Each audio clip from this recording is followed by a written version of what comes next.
اعوذ باللہ من الشیطان الرجیم، بسم اللہ الرحمن الرحیم۔ آج اللہ رب العزت کی توفیق سے ہم سورۃ توبہ کے شروع کریں گے۔ جس طرح ہم نے سورۃ انفال میں غزوہ بدر اور جہاد کے متعلق پڑھا تھا، تو اللہ رب العزت کی توفیق سے سورۃ توبہ کو شروع کرتے ہیں۔ سورۃ توبہ کے اس کے علاوہ اور بھی مختلف نام ہیں۔ سورۃ الاحزاب اسے کہا جاتا ہے، سورۃ البرات بھی کہا جاتا ہے، لیکن اس سورت کا جو مین نام ہے، جو زیادہ مشہور ہے، وہ سورۃ توبہ کے نام سے ہی مشہور ہے۔ اس کی وجہ یہ ہے کہ اس میں اللہ رب العزت نے مومنین کی توبہ کو قبول کرنے کا ذکر فرمایا ہے۔ جس طرح حضرت کعب بن مالک، حضرت حلال بن امیہ، حضرت مرارہ بن ربیع رضی اللہ تعالیٰ عنہ، یہ تین صحابہ کی توبہ قبول کرنے کا ذکر اللہ رب العزت نے ارشاد فرمایا ہے۔ جس طرح اس کے آیت نمبر 118 میں اللہ رب العزت نے ارشاد فرمایا وَعَلَى الثَّلَاثَةِ الَّذِينَ خُلِّفُوا حَتَّى إِذَا ضَاقَتْ عَلَيْهِمُ الْأَرْضُ بِمَا رَحُبَتْ وَضَاقَتْ عَلَيْهِمْ أَنفُسُهُمْ وَظَنُّوا أَن لَّا مَلْجَأَ مِنَ اللَّهِ إِلَّا إِلَيْهِ ثُمَّ تَابَ عَلَيْهِمْ لِيَتُوبُوا إِنَّ اللَّهَ هُوَ التَّوَّابُ الرَّحِيمُ۔ اور ان تین شخصوں کی جن کی توبہ قبول فرمائی اللہ نے، جن کو مؤخر کیا گیا تھا، حتیٰ کہ جب زمین اپنی وسعت کے باوجود ان پر تنگ ہو گئی اور خود وہ بھی اپنے آپ سے تنگ آ گئے، اور ان کو یقین ہو گیا کہ اللہ کے سوا ان کی کوئی جائے پناہ نہیں، پھر ان کی توبہ قبول فرمائی اللہ رب العزت نے تاکہ وہ تائب رہیں۔ بے شک اللہ ہی توبہ قبول کرنے والا، اللہ بے حد رحم فرمانے والا ہے۔ یہ ایک علیحدہ موضوع ہے کہ ان صحابہ اکرام کے اوپر کس طرح زمین تنگ ہو گئی تھی۔ انشاءاللہ جب ہم درس قرآن میں دیکھیں گے اس آیت مبارکہ کو، تو اس کی تفسیر میں پھر دیکھیں گے کس طرح، جس طرح اللہ رب العزت نے ارشاد فرمایا کہ زمین اپنی وسعت کے باوجود ان کے اوپر تنگ ہو گئی تھی۔ تو اس صورت کا نام سورۃ البرات بھی ہے، کیونکہ برات کا معنی ہے کسی سے بری اور بیزار ہونا۔ تو اس صورت کے شروع میں اللہ تعالیٰ نے بیان فرمایا ہے کہ اللہ تعالیٰ اور اس کا رسول مشرکین سے بری ہے اور بیزار ہے۔ برات، یہ پہلی آیت مبارکہ، برات من اللہ ورسولہ الی الذین عاہدتم من المشرکین، اللہ اور اس کے رسول کی طرف سے مشرکوں کی طرف سے بیزاری کا اعلان ہے جن سے تم نے معاہدہ کیا تھا۔ تو یہ جو دو مشہور نام ہیں، ایک سورۃ توبہ کے نام سے اور دوسرا سورۃ البرات۔ ایک اور اس کا نام ہے اس سورت کا، جس کا مطلب یہ ہے کہ خارش یا چچک کی بیماری، کشکشا اسے کہتے ہیں، المکشکشا یہ سورت کا نام ہے۔ تو اس کا مطلب ہے کہ خارش یا چیچک کی بیماری سے نجات اور شفا دینا۔ یہاں اس سورہ مبارکہ میں خارش کا تو ذکر نہیں کیا گیا، نہ ہی چیچک کی بیماری کا ذکر کیا گیا ہے۔ ہاں البتہ ان جیسی بیماریوں کے، مثلا جو منافق ہے وہ چیچک کی بیماری اور خارش کی بیماری کی طرف اس کو نسبت کی گئی ہے کہ وہ رہتا تو مسلمانوں میں ہے لیکن وہ مسلمانوں کی جڑیں کاٹتا ہے۔ تو اس صورت میں اللہ رب العزت نے 36 منافقین کو نام لے کر، حضور نبی کریم صلی اللہ علیہ وآلہ وسلم نے وحی کے ذریعے 36 منافقین کا نام لے کر ان کو مسجد نبوی سے نکال دیا تھا۔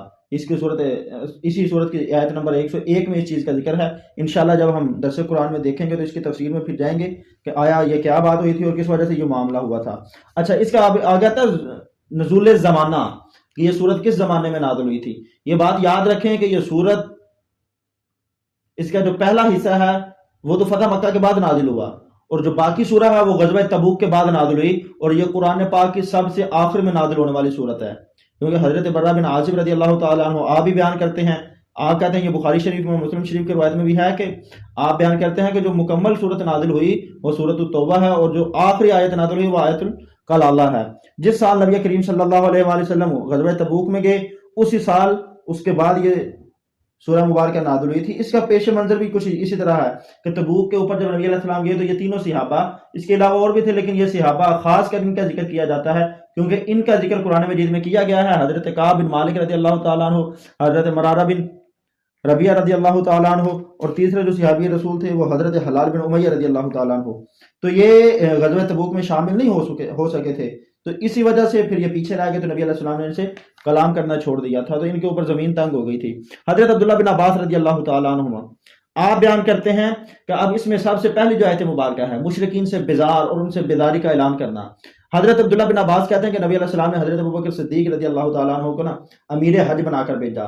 تو جب حضرت ابوبکر صدیق گئے تو نبی علیہ السلام نے فرمایا کہ تم نے اعلان کر دینا ہے، بلکہ نبی علیہ السلام نے حضرت ابوبکر صدیق کو بھیج دیا، پیچھے حضرت علی کرم اللہ وجہہ الکریم کو بھیجا۔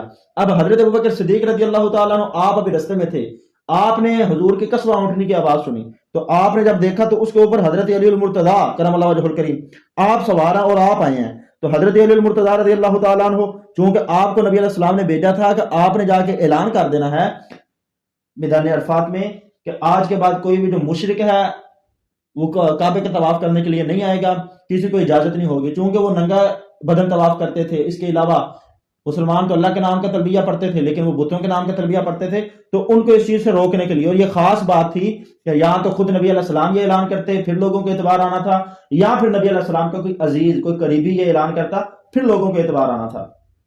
تو پھر اسی لیے نبی علیہ السلام نے حضرت علی المرتضیٰ کرم اللہ وجہہ الکریم کو اپنا نائب بنا کر اس اعلان کے لیے بھیجا۔ یہ ڈیٹیل سورۃ التوبہ کی انشاءاللہ آگے ہم دیکھیں گے، تو چلیں ہم شروع کرتے ہیں۔ اللہ رب العزت نے ارشاد فرمایا، اس کے شروع میں بسم اللہ بھی نہیں ہے۔ اس کی وجہ یہ ہے کہ نبی علیہ السلام نے اس کے شروع میں بسم اللہ نہیں لکھوائی، اور یہ بالکل اللہ رب العزت کے جو وحی ہے اسی کے ذریعے سے نبی علیہ السلام سورۃ انفال کے بعد سورۃ التوبہ کو ایڈ کروایا، اور اس کے شروع میں بسم اللہ نہیں لکھوایا۔ حضرت عبداللہ بن عباس رضی اللہ تعالیٰ عنہما آپ کہتے ہیں کہ میں نے حضرت علی بن ابی طالب رضی اللہ تعالیٰ عنہ سے میں نے پوچھا کہ سورۃ البراۃ کی ابتدا میں بسم اللہ کیوں نہیں لکھی گئی، اور یہ مستدرک میں یہ حدیث مبارکہ موجود ہے۔ تو حضرت علی بن ابی طالب رضی اللہ تعالیٰ عنہ آپ نے فرمایا اس لیے کہ بسم اللہ الرحمن الرحیم یہ ایک امان ہے۔ تو سورۃ البراۃ میں تلوار سے مارنے کی آیتیں اللہ نے بیان کی ہیں، اسی لیے کہ اس میں برات نہیں ہے۔ دوسری جو وجہ بیان کی جاتی ہے وہ یہ ہے کہ اس میں مشرکین کا ذکر ہے، اسی وجہ سے اس میں بسم اللہ الرحمن الرحیم شروع میں نہیں لکھا گیا۔ چلیں سورت کی طرف چلتے ہیں۔ اللہ رب العزت نے ارشاد فرمایا، براءۃ من اللہ ورسولہ الی الذین عاہدتم من المشرکین، اللہ اور اس کے رسول کی طرف سے ان مشرکوں سے اعلان برات ہے، اعلان بیداری ہے جن سے تم نے معاہدہ کیا تھا۔ فسیحوا فی الارض اربعۃ اشہر واعلموا انکم غیر معجز اللہ۔ اے مشرکو، اب یہ مشرکوں سے خطاب ہے، اے مشرکو اب تم 4 ماہ چل پھر لو، یعنی کہ 4 ماہ فی الارض اربعۃ اشہر واعلموا، یعنی کہ 4 مہینے آزادی سے تم چل پھر لو، وَعَلَمُوا أَنَّكُمْ غَيْرُ مُعْجِزِ اللَّهِ، اور یہ بات بھی یاد رکھو کہ تم اللہ کو عاجز نہیں کر سکتے۔ وَأَنَّ اللَّهَ مُخْزِي الْكَافِرِينَ، اللہ کافروں کو رسوا کرنے والا ہے۔ وَأَذَانٌ مِّنَ اللَّهِ وَرَسُولِهِ إِلَى النَّاسِ يَوْمَ الْحَجِّ الْأَكْبَرِ أَنَّ اللَّهَ بَرِيءٌ مِّنَ الْمُشْرِكِينَ وَرَسُولُهُ، اور سب لوگوں کو اللہ اور اس کے رسول کی طرف سے اعلان ہے کہ حج اکبر کے دن اللہ مشرکین سے بری الذمہ ہے اور اس کا رسول بھی ان سے بری الذمہ ہے۔ فَإِن تُبْتُمْ فَهُوَ خَيْرٌ لَكُمْ، تو اگر تو تم توبہ کر لو تو یہ تمہارے لیے بہتر ہے، یعنی کہ یہ تم جو شرک کرتے ہو، یہ جو تم کفر کرتے ہو، اس سے باز آ جاؤ تو پھر یہ تمہارے لیے بہتر ہے، تم اسلام میں داخل ہو جاؤ۔ وَإِن تَوَلَّيْتُمْ، اگر تم نے اعراض کیا، اگر تم نے منہ پھیرا، فَعَلَمُوا أَنَّكُمْ غَيْرُ مُعْجِزِ اللَّهِ، تو پھر یہ یقین رکھو کہ تم اللہ کو عاجز نہیں کر سکتے۔ وَبَشِّرِ الَّذِينَ كَفَرُوا، اور آپ کافروں کو خوشخبری سنا دیں، بِعَذَابٍ عَلِيمٍ، دردناک عذاب کی، آپ دردناک عذاب کی ان کو خوشخبری سنا دیں، دنیا میں بھی ان کو ملے گا عذاب، اور جو آخرت میں ملے گا پھر اس کے بعد ہی کیا ہوگی۔ إِلَّا الَّذِينَ عَاهَدتُّم مِّنَ الْمُشْرِكِينَ ثُمَّ لَمْ يَنقُصُوكُمْ شَيْئًا وَلَمْ يُظَاهِرُوا عَلَيْكُمْ أَحَدًا فَأَتِمُّوا إِلَيْهِمْ عَهْدَهُمْ إِلَىٰ مُدَّتِهِمْ، ماں سوائے ان مشرکوں کے جن سے تم نے معاہدہ کیا تھا، جن سے تم نے وعدہ کیا تھا، پھر انہوں نے اس معاہدے کو پورا کرنے میں کوئی کمی نہیں چھوڑی، یعنی کہ انہوں نے اس معاہدے کو پورا کیا اور نہ تمہارے خلاف کسی کی مدد کی، تو ان سے ان کے معاہدے کو ان کی مدت معینہ تک پورا کریں۔ ان اللہ یحب المتقین، بے شک اللہ متقین کو پسند فرماتا ہے۔ اب اس آیت مبارکہ میں نبی علیہ السلام سے خطاب ہے کہ حبیب، آپ نے جن لوگوں سے، جن مشرکوں سے معاہدہ کیا ہے، وعدہ کیا ہے، کسی قسم کا بھی کوئی معاہدہ ہوا ہے تمہارے اور ان کے درمیان، تو اس معاہدے کو پورا کریں، لیکن شرط یہ ہے کہ انہوں نے اس معاہدے کی خلاف ورزی نہ کی ہو، کسی قسم کی کوئی کمی کجی نہ کی ہو، اس میں نہ تمہارے خلاف کسی کی مدد کی ہو، تو آپ جہاں تک مدت ہے وہاں تک ان کے معاہدے کو پورا کریں۔ اللہ متقین سے محبت فرماتا ہے، اللہ ان کو پسند فرماتا ہے۔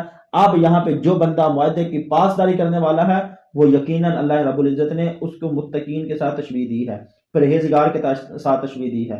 فَإِذَا انْسَلَخَ الْأَشْهُرُ الْحُرُمُ فَاقْتُلُوا الْمُشْرِكِينَ حَيْثُ وَجَدتُّمُوهُمْ وَاحْصُرُوهُمْ وَاقْعُدُوا لَهُمْ كُلَّ مَرْصَدٍ، اور فرمایا جب حرمت والے مہینے گزر جائیں تو تم مشرکین کو جہاں پاؤ ان کو قتل کر دو، ان کو گرفتار کرو اور ان کا محاصرہ کرو، ان کی طاق میں ہرگاہ میں بیٹھو۔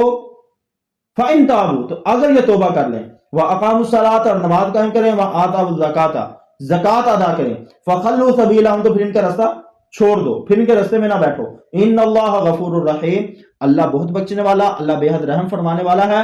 وَإِنْ أَحَدٌ مِّنَ الْمُشْرِكِينَ اسْتَجَارَكَ فَأَجِرْهُ حَتَّى يَسْمَعَ كَلَامَ اللَّهِ ثُمَّ أَبْلِغْهُ مَا مَنَعَ، اور اگر مشرکین میں سے کوئی شخص آپ سے پناہ طلب کرے تو آپ اسے پناہ دے دیں حتیٰ کہ وہ اللہ کا کلام سنیں، پھر آپ اسے اس کے عمل کی جگہ پہنچا دیں۔ ذَلِكَ بِأَنَّهُمْ قَوْمٌ لَا يَعْلَمُونَ، یہ اس لیے ہے کہ وہ لوگ علم نہیں رکھتے، یہ حکم اس لیے ہے۔ یہ چند آیات مبارکہ تھی جو ہم نے سورۃ توبہ کی دیکھی، انشاءاللہ اللہ رب العزت کی توفیق سے ہم آگے والے درس قرآن میں باقی جو آیات ہیں ان کا مطالعہ کریں گے۔